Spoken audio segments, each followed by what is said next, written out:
Hello girls, BA compulsory English हम पढ़ रहे थे। हमारा chapter APJ Abdul Kalam vision for 2020। Okay, कल हम हमारा ये चैप्टर पढ़ रहे थे जिसमें अब्दुल कलाम जी ने अपने नेशन के ऊपर, इंडिया के ऊपर ये लिखा है। इस चैप्टर के अंतर्गत उन्होंने कि किस तरीके का विज़न, उनका जो विज़न था, मतलब दृष्टिकोण जो था 2020 का, वो उनका कैसा था और वो कैसा इंडिया बनाना चाहते थे, ये सब चीज़ें उन्होंने इसमें डिस्कस करी है। तो कल हम पढ़ रहे थे तो हमने इसके अंदर काफ़ी सारी चीज़ें कल देखी थी जिनमें हमने देखा था इकोनॉमिकल एंड, तो हम कल चैप्टर पढ़ते पढ़ते हमने यहाँ पे हमारा चैप्टर जो था कंप्लीट किया था। ओके, मैंने यहाँ पे छोड़ा था, आप लोगों को याद हो तो यहाँ से हम कंटिन्यू इसको स्टार्ट करेंगे। तो इसमें जीडीपी पे बात की गई थी। जीडीपी के 7 से 8% जो है, 25% ये वाली बात करी गई थी। एंड उसके बाद में biotechnology, about the biotechnology, space system, IT sector and solar system, जो इतना सब कुछ, various transportation system, medical technology, equipment हो गया, एस्ट्रोपेस हो गया। तो इस तरीके की हमने काफ़ी सारे चीज़ों के ऊपर डिस्कशन किया था। तो आगे हम पढ़ रहे हैं, इसमें हमने यहाँ पे लुक हेयर, तो हमने यहाँ पे इसको कल वाइंड अप किया था। ठीक है, तो इसमें नेक्स्ट आगे हम यहाँ से पढ़ रहे हैं, आज हमारा यहाँ से पढ़ रहे हैं। ओके, तो over core competencies that can be exploited in addition to what has been planned in 1998 included information security, scientific software development and e-governance that can shepherd a strong domestic market. ठीक है, entertainment, education, hardware and cheap design and wireless. ठीक है, तो क्या कहा जा रहा है कि 1998 मतलब 1998 में हमने ये प्लान किया था कि एक्सप्लोइटेड एडिशन, कुछ चीज़ें हमने जोड़ने की मतलब प्लानिंग करी थी, जो भविष्य में हमारा जो इंडिया होगा उसमें हम क्या क्या चीज़ों का प्रोग्रेस हम करेंगे। तो हमने एक तरीके से प्लानिंग करी थी।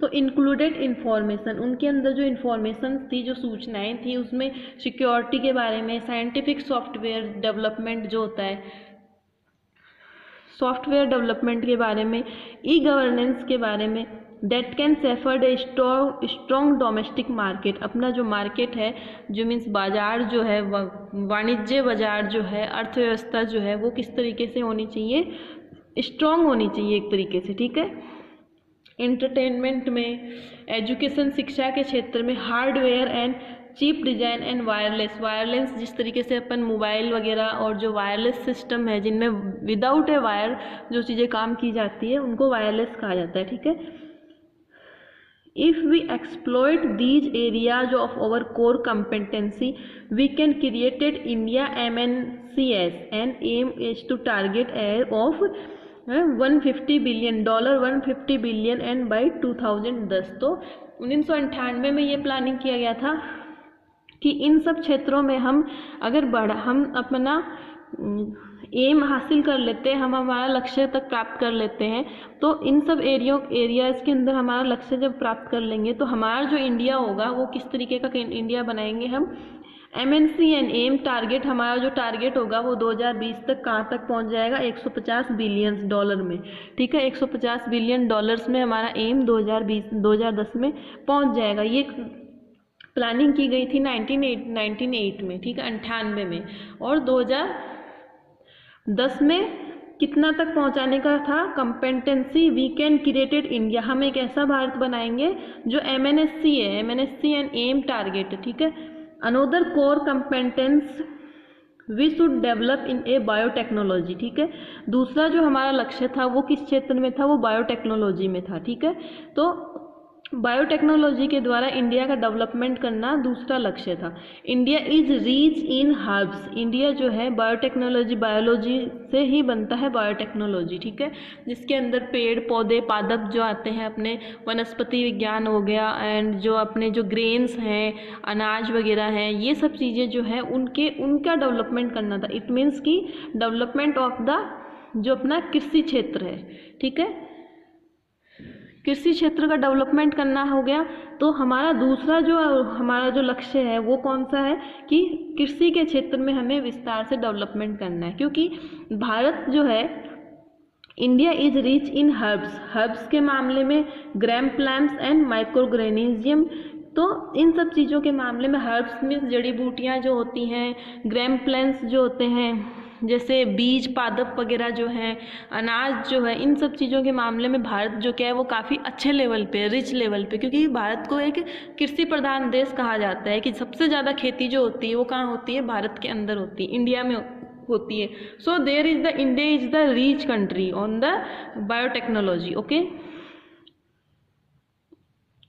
Microorganism industrial development countries are importing these bioresource in the raw forms, ठीक है, adding value to them and exporting them as a special seeds and biomaterials to developing countries including India। तो क्या कहा जा रहा है कि इस तरीके से इंडस्ट्री जो उद्योग क्षेत्र है उनको विकसित करना कंट्री के लिए बहुत ही ज़्यादा ज़रूरी है। Bio resource in raw forms होते हैं जहाँ पे रॉ मटेरियल मिलता है, जहाँ पे शुद्ध चीज़ें जो मिलती है उससे बाद में वो चीज़ें मार्केट में जाती है, ठीक है, तो उन चीज़ों की डेवलपमेंट करनी बहुत ज़्यादा ज़रूरी है। एडिंग वैल्यू, उसके अंदर उसकी वैल्यू ऐड हो जाती है। देन द एक्सपोर्टिंग, उसके बाद में उसको एक्सपोर्ट किया जाता है, बाहर भेजा जाए, ठीक है। देन ए स्पेशल सीड मीन्स कि एक अच्छे जो बीज होते हैं उनको एक्सपोर्ट करना होता है। तो भारत के अंदर जो बीजों का उत्पादन होता है कृषि क्षेत्र में, उनके लिए अच्छे फार्म्स बनाने ज़रूरी हैं और उनके लिए रिसोर्स सेंटर्स होने बहुत ज़्यादा ज़रूरी है। तो biomaterials to developing countries including India, biomaterials के द्वारा ही देशों का क्या हो सकता है, विकास हो सकता है, जैसे कि उसके अंदर भारत को भी सम्मिलित किया गया है, ठीक है। They also want fully protected patents of these products, ठीक है, उन्होंने इन सब चीज़ों को पूरी तरीके से प्रोटेक्ट करने की प्लानिंग करी। Instead of allowing export of such resources and importing value added produce to high cost, तो इस तरीके से हाई कॉस्ट के द्वारा, ऊंचे मतलब दाम के द्वारा उनको एक्सपोर्ट करना, भारत से दूसरे कंट्रीज़ के अंदर दूसरे देशों में उनको एक्सपोर्ट करते हैं, तो उनसे क्या होता है, हमें मुनाफा होता है, हमें उस चीज़ से लाभ होता है कि हम हमारे यहाँ से बहुत सारे खाद्य पदार्थ हैं, खाद्यान्न चीज़ें हैं, तो वो हम क्या करते हैं, हम हमारे इंडिया से दूसरे देशों में एक्सपोर्ट करते हैं, ठीक है। तो एक्सपोर्ट करने से उनकी वैल्यू अच्छी होगी तो वो अच्छे एक्सपोर्ट होंगे उनके, ठीक है।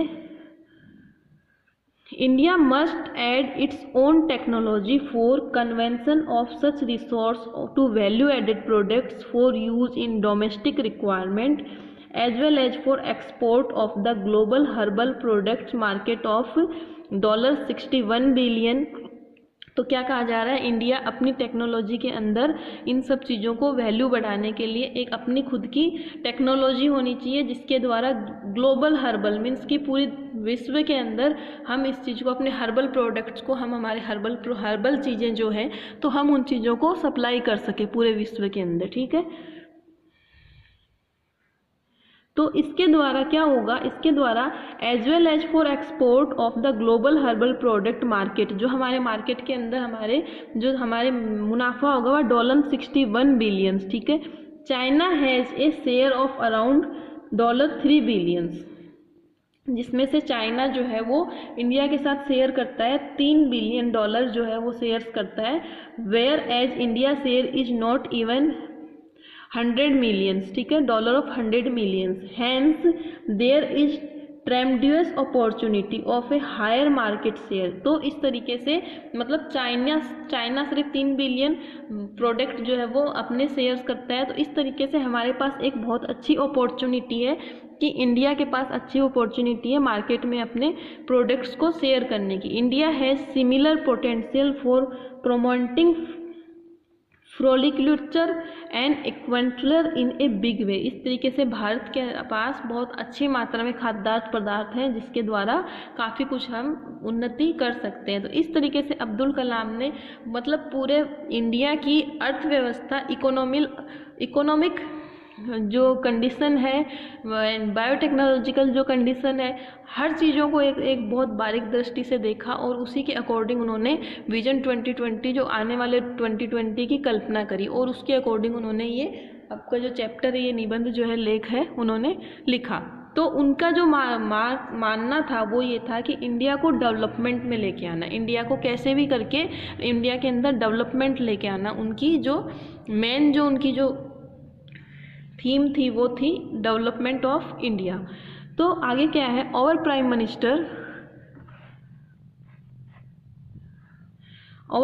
Minister in his independence day address from the red fort on August 2002 15 अगस्त 2002 की बात है। हमारे प्रधानमंत्री जो स्वतंत्रता दिवस के दिन रेड फोर्ट, लाल किले के ऊपर खड़े होकर एड्रेस करते हैं, पूरे जनता को संबोधित करते हैं।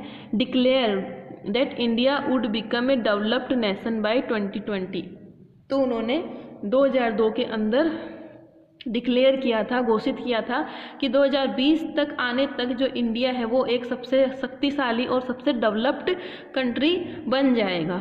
India has entered the 10th 5th year plan, जो पंचवर्षीय योजनाएं जो चलाई गई हैं उसके अंदर इंडिया 10वीं पंचवर्षीय योजना के अंदर इंटर कर जाएगा 2020 तक, with A focus on all rounded development. और जिसका फोकस क्या रहेगा, पूरे डेवलपमेंट के ऊपर रहेगा, मतलब पूरे इंडिया को हर तरीके से डेवलप करने का होगा। जो कि आप देख भी रहे होंगे कि अभी 2020 में मोदी जी जो अपने प्राइम मिनिस्टर है, उनका मेन मकसद ही यही है, डेवलपमेंट लेके आना। वो किस तरीके से मतलब बोल रहे हैं कि आप अपने हाथों से काम करिए, आप अपना मतलब अपना बनाइए सब कुछ और अपने हाथों के द्वारा सब कुछ काम करना। इट मीन्स कि वो क्या चाहते हैं कि हम सेल्फ डिपेंड हों, हर एक इंडिया का हर एक प्राणी जो है, हर एक आदमी जो है वो सेल्फ डिपेंडेड हो जाए। ठीक है, तो ये उनकी प्लानिंग जो थी, अब्दुल कलाम की प्लानिंग भी यही थी। ठीक है, ऑन ऑल राउंडेड डेवलपमेंट।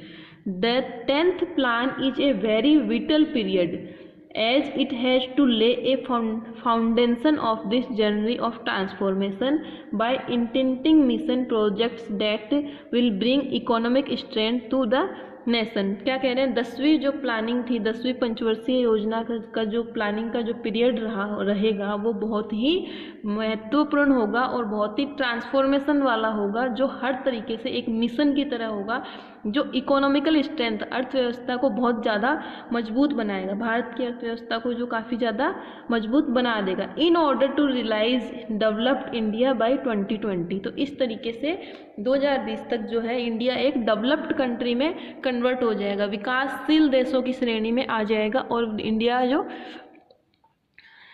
विकासशील देशों के अंतर्गत माना जाएगा। तो 5 keys have been defined that the integrated action। तो उनके अंदर उन्होंने 5 तरह की जो थी, 5 तरह की एक तरीके से चाबी जो बताई उन्होंने, मीन्स की मेन जो थीम थी वो 5 थीम्स, जो एक्शन जिनके ऊपर एक्शन करना था, काम करना था, वो कौन कौन सी थी, तो उन्होंने वो आगे डिस्कस करी है। तो these are the 5 things. Okay, ये 5 जो पॉइंट आपके हैं ये सबसे पहले क्या है, एग्रीकल्चर में है और food processing.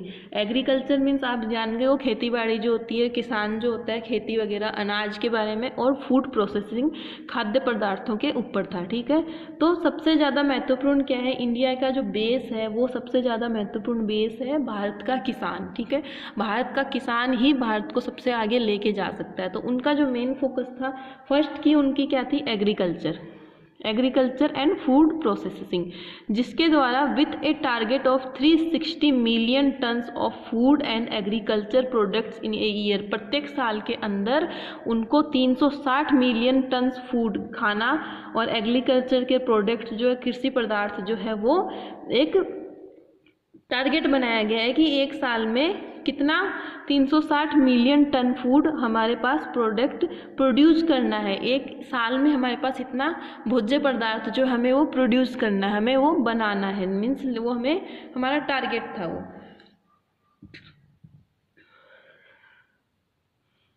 Other areas of agriculture and Ergo food processing will bring food security and prosperity to rural people and the speed of economic growth।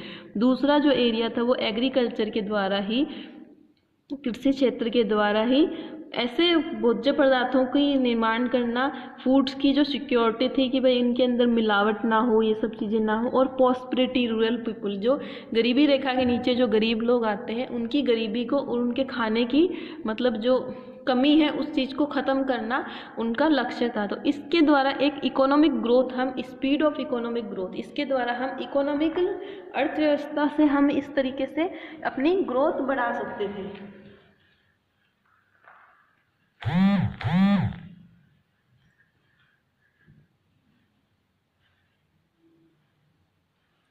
तो फर्स्ट जो उनका टारगेट था वो किसके ऊपर था?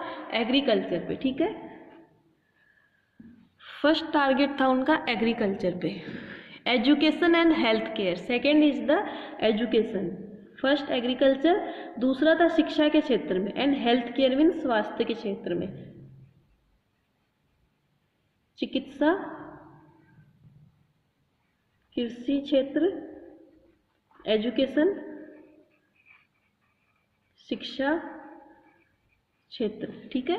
दूसरी की जो थी वो education and health care means चिकित्सा के क्षेत्र में, aimed at increasing the employment potential leading of the social security and population control. तो इस तरीके से भारत के अंदर प्रत्येक व्यक्ति को इस तरीके से शिक्षित करना कि वो अपने एम्प्लॉयमेंट मीन्स कि वो अपने खुद के कार्य कर सके और पॉपुलेशन को कंट्रोल कर सके। हेल्थ केयर में था कि जो जनसंख्या वृद्धि बढ़ती जा रही है उसके ऊपर हमें कंट्रोल किस तरीके से करना होगा।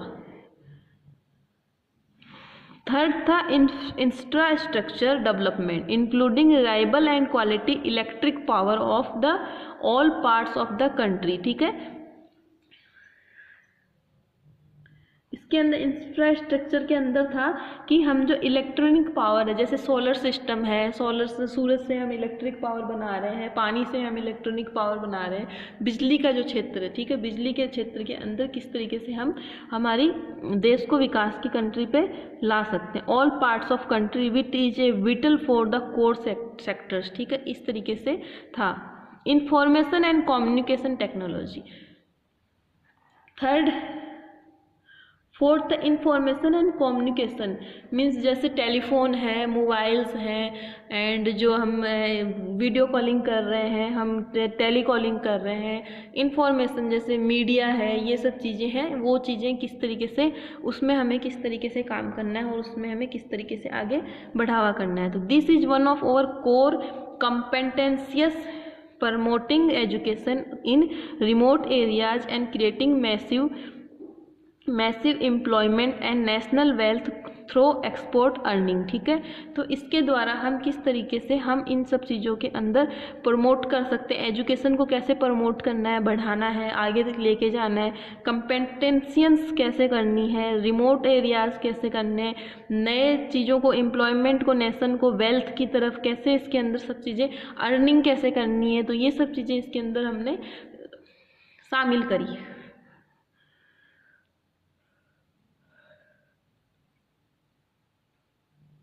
फिफ्थ नंबर पे था critical technologies and strategic industries, strategic industries and critical technology, जो टेक्नोलॉजी है जिसके अंदर आता है the power is nuclear, space and defence. ठीक है, डिफेंस मीन्स है आपकी जो आर्मी आ गई, सेना जो आ गई, न्यूक्लियर मीन्स जो अपन बम, अणु बम वगैरह बनवाते हैं, स्पेस का है जो अपने ब्रह्मांड का ऊपर का है उसके बारे में कि जैसे मिसाइल्स वगैरह बनाना, ये सब चीज़ें। All provide stent growth and self reliance for the nation, और ये सब चीज़ें हमें अपने ही नेशन में, हमारे अपने ही कंट्री के अंदर ये सब चीज़ें हमें डेवलपमेंट लेके आना था।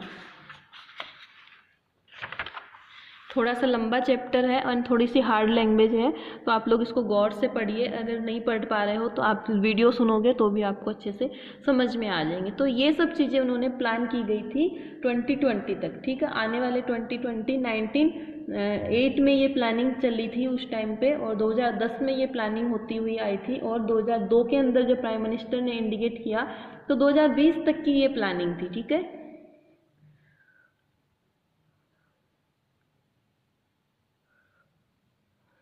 आगे है these 5 areas are closely interrelated and will lead to nation. ये जो 5 एरियाज जो इसके अंदर डिसाइड किए गए थे, ये पांचों एरिया ऐसे हैं जिसके द्वारा इंडिया को हम एक बहुत ही शक्तिशाली राष्ट्र बना सकते हैं।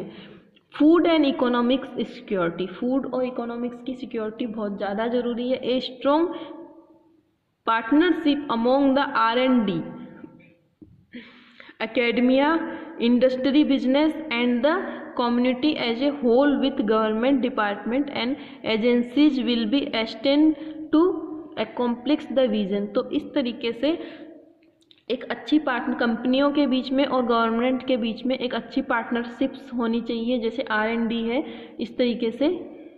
तो उसके द्वारा जो एजेंसीज जो हैं उनके अंदर ये क्या होगा, इनका दृष्टिकोण ऐसा था कि इन सब चीज़ों में अच्छे से मतलब सब चीज़ें जो इनकी पार्टनरशिप अच्छी होनी चाहिए थी। Apart from the plan of network of major rivers, ठीक है, और दूसरा एक पार्ट उनका था रिवर्स, नदियाँ जो है, a scheme call providing urban amenities of the rural area, PURA, जिसका शॉर्ट नेम है प्यूरा। ठीक है, can help created rural wealth and prosperity. जो नदियाँ वगैरह हैं ये एक तरह की स्कीम बनाई गई जिसके द्वारा रूरल एरिया जो ग्रामीण क्षेत्रों के अंदर जो है वहाँ पे क्या किया गया, वेल्थ मीन्स वहाँ पे गरीबी को दूर किस तरीके से किया जाए, इस चीज़ की प्लानिंग उसमें की गई। The model envisages is habitat designed to improve the quality of life in rural places and makes special suggestions to remove urban congregations too, as against a conventional city, say rectangular in the shape and measuring approximately 10 km by 6 km. The model consider a ring-shaped town intriguing a maximum of the 10 से 8 to 10 villages in the same area. तो इस तरीके की planning बनाई गई कि 8 से 10 गाँव के मतलब बीच में एक तरीके की मतलब सड़कें वगैरह बनाना जिसमें 10 से 6 किलोमीटर तक की जो चीज़ें हैं राइट एंगल तरीके से हैं, और जो उनको मतलब एक अच्छी क्वालिटी डिज़ाइन करना और इम्प्रूव करना और क्वालिटी ऑफ लाइफ वहाँ के लोगों के जीवन को अच्छे से विकसित करना। This model provide easy access the villages. तो ये जो मॉडल बनाया गया ये गांव के लोगों के लिए, गांव की जो जनता थी उन लोगों के लिए सेव ट्रांसपोर्टेशन टाइम, जिससे क्या होता था कि ट्रांसपोर्टेशन पहले क्या है कि सड़कें वगैरह नहीं होने की वजह से ट्रांसपोर्ट में काफ़ी टाइम लगता था, घूम घूम के जाना होता था। तो इससे क्या होगा कि टाइम की बचत होगी, cut cost substantially and it is more convenient for general public जो जनरल पब्लिक है, साधारण जो जनता है उनके लिए इसमें फ़ायदा होगा, लाभ होगा। Such a model of establishing in the curricular convergence of the rural village complexes which assisted rural development proceed by empowerment.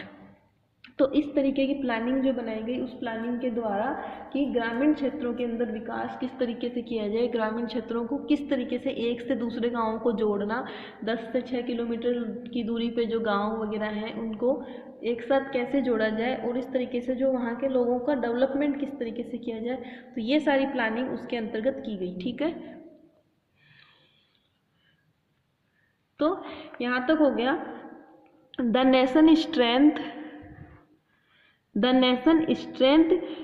predominantly reside in its natural and human resources which we should leverage. human resources particular with large young population. तो इस तरीके से जो strength बढ़ाई गई, शक्ति जो बढ़ाई गई, राष्ट्र की शक्ति किसके अंदर बसी हुई थी? नेचुरल ह्यूमन रिसोर्स, ठीक है। एक तो नेचुरल जो प्राकृतिक रिसोर्स है, दूसरे मानव के द्वारा बनाए गए जो रिसोर्सेज हैं, ठीक है।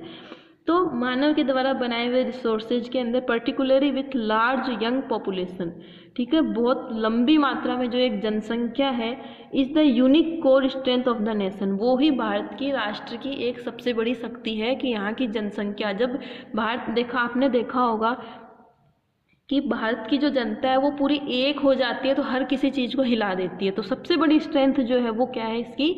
यहाँ की पॉपुलेशन, यहाँ की जो जनसंख्या है वो। There are 700 million people below 25 years of age in the population of billion peoples, ठीक है।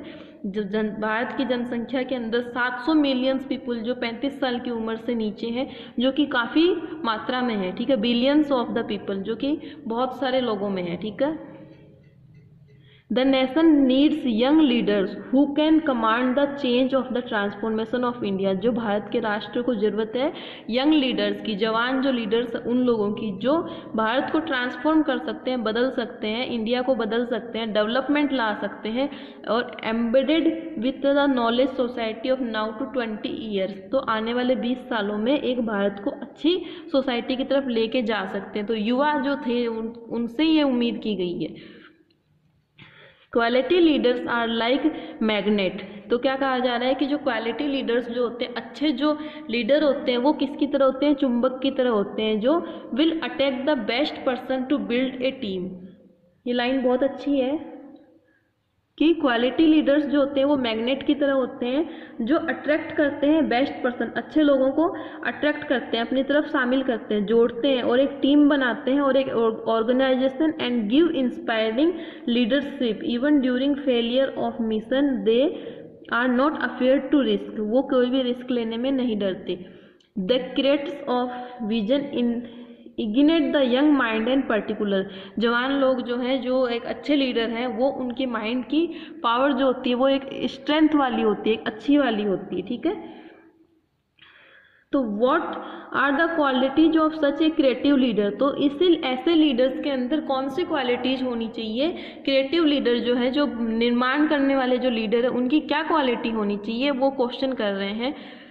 ही और सी, चाहे वो लड़का हो चाहे लड़की हो, exercise change in the traditional rule और कमांडर द कोच। वो एक कोच की तरह हो और जो पुराने जो रीति रिवाज चलते आ रहे हैं, ट्रेडिशनल रूल्स जो चलते आ रहे हैं, उनको वो क्या करें? उनको चेंज करने की कोशिश करें। एक्सरसाइज करें मीन्स कोशिश करें।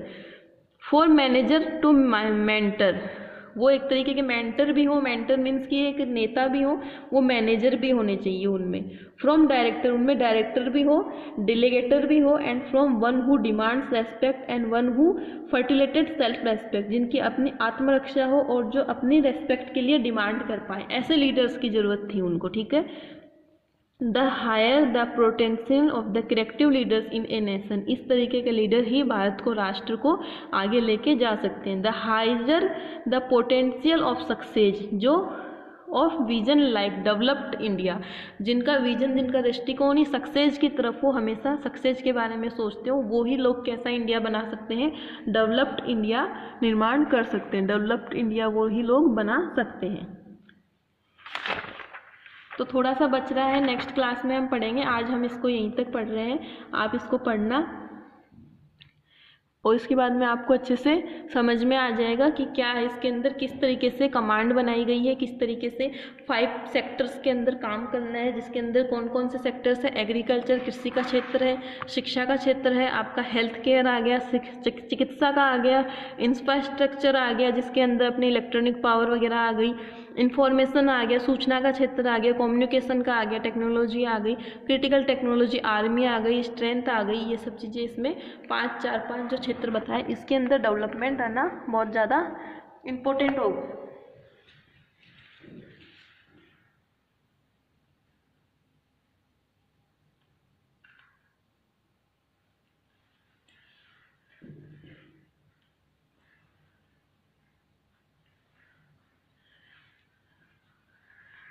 तो नेक्स्ट क्लास के अंदर इसको हम कंप्लीट कर लेंगे, थोड़ा सा बच रहा है, ज़्यादा नहीं है। यहाँ से लेके अपने यहाँ पे हमने आज यहाँ तक हमने स्टडी कर ली, कल हम यहाँ से पढ़ेंगे। तो ज़्यादा नहीं है, थोड़ा सा है। एंड उसके बाद में हम क्वेश्चन आंसर डिस्कस करेंगे। तो पहले तो आप लोगों को मैंने जैसे पढ़ाया है, पहले तो आप लोगों को ये पढ़ने, इनके मीनिंग पढ़ने। Handed down by tradition, heritage किसको कहते हैं, ठीक है, हेरिटेज किसको कहते हैं, हैंडेड बाय द ट्रेडिशनल, ठीक है। इन्फेटिज्म, वेरी स्ट्रॉन्ग पॉलिटिकल और religious believes that make someone behave in an unreasonable way. Dynamics, concern with focus that exist in A situation. तो ये लोग ये पढ़ लेना आप, इनकी जो मीनिंग है, और फिर इसके इनसे ही आपको ये वाले नीचे वाले फील करने हैं। जैसे आयरलैंड हैज ए रिच म्यूजिशियल, तो इसमें से आपको इसमें सर्च करके लिखना है, ठीक है। तो नेक्स्ट क्लास में हम इसको डिस्कस कर लेंगे। अभी के लिए इतना ही, थैंक यू।